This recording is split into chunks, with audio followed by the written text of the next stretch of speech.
Hello student, we have already discussed the hashing and their collision pattern. In this video lecture, we try to understand how to resolve the collision. This is the part 1. I welcome you all here. My name is Drashti Mori and I am the professor at New Alger Institute of Engineering and Technology. I welcome you all here. Now, as I said, what is collision is need to be understood. I will give you the idea how we can create an ideal hash function. After we will see what is the advantage and disadvantage of the hashing mechanism. Then after we try to dissolve, or I can say we try to simulate this collision pattern with the help of some technique. Let's start. When I say we have to create an ideal hash function means what? If your hash function is created with some good characteristic, that means your hash table have the uniform distribution of, if some student have the value that he will pass or fail, only two type of probability you have. Okay, some student are pass, some student are fail. So here you can see value which are being considered as a key value, they have only two probability. Yes, so in that case what you can design, you can design a mode 2. Why I'm saying mode 2? Because after the mode 2 how many possible values, 0 and 1 is possible, 0 means fail or 1 means pass, that way you can create. But someone created the mode 3. For this specific case, if someone created the mode 3, then means 0, 1 and 2, right? So there can be a chances that these two have free fully and this is might be a not utilized properly. So by looking at your value, or you can by looking at the key value, you can design the hash function. And if it is created in a way that it is not provide the uniform distribution, in that case the collision cases can be occurred. Yes, here first characteristic is hash function need to be in a case where uniform distribution of key in a hash table is possible.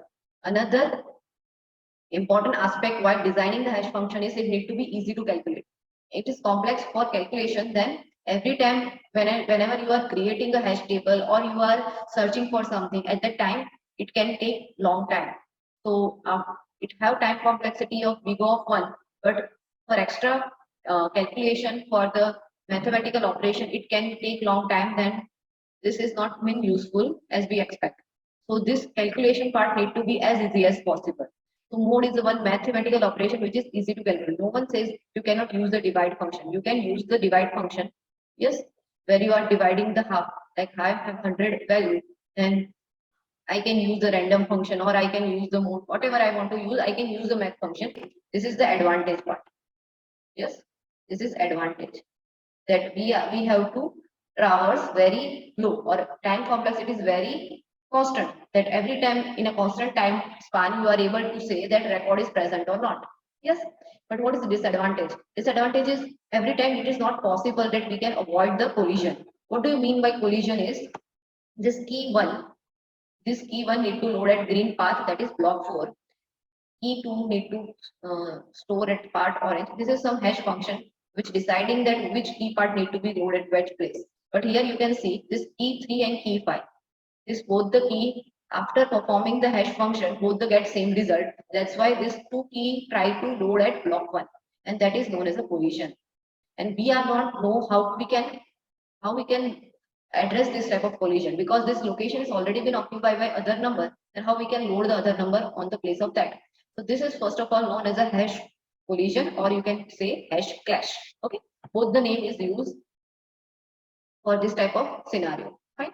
Now you understand the problem, then we try to resolve this problem with the help of some techniques. Here the chart is given where different resolution mechanism has been provided. Based on your data and based on your need, you can choose any technique to solve this hashing collision problem. Fine. Now for understanding, we take one technique and we understand them with the one example. That will give you the more idea how this technique is work. Right. First we take the chaining. Chaining means what? It is an open addressing mechanism. Whenever chaining is been given, what you are trying to do is you are creating a mechanism where you have line of different blocks. Till now what we are doing is one index, one value. But now one index value have multiple values. This type of thing is been possible with the help of what? Linked list. Linked list is a one type of data structure where you are been providing different things with the help of one arrow, or you can say with the link stage. This is one block which have two parts. One is data part and one is link part. So this link part have the address of next block. Wherever the next block, that address is stored it here. So that's why they can point to the next part. This is the creation of linked list. That can be possible, and through this mechanism, you are able to create a chain. Right? AKA means also known as, okay?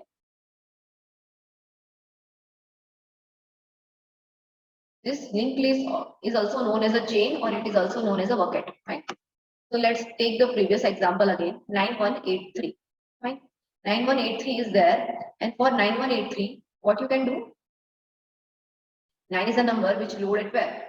9 can store here, because 9 more 3 is 0. 1 more 3 is what? 1. Now 8 3 more 3 is what? 8 more 3 is 8. 8 more 3 is what? 2. So you can load 8 here. Now 3 more 3 is what? 3 more 3 is 0.